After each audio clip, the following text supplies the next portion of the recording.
There's something deeply haunting about The Ugly Stepsister.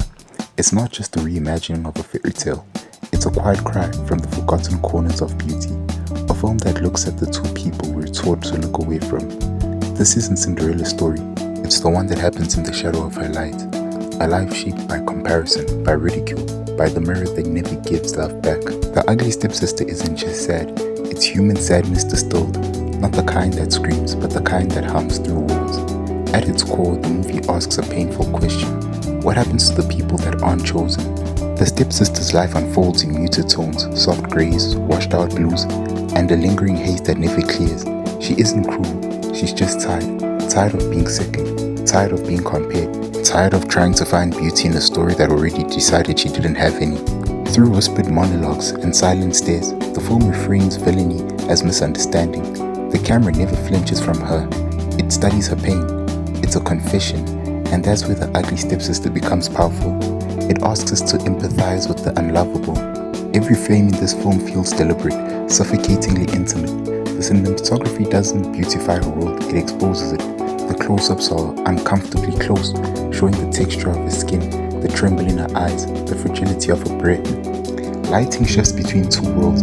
Cinderella's world glows with golden light, dreamlike, polished.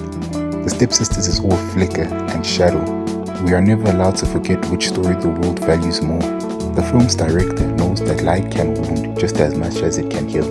Every shot feels like a portrait of longing, the kind that asks, why can't I be seen the way she is? The soundtrack in The Ugly Stepsister is almost invisible. It hums beneath the silence, like a heartbeat you can't unhear. There are moments where the music vanishes completely, replaced by breath, by wind, by the soft creak of the floorboard. It's in these silences that the film truly speaks, because silence here isn't emptiness, it's memory.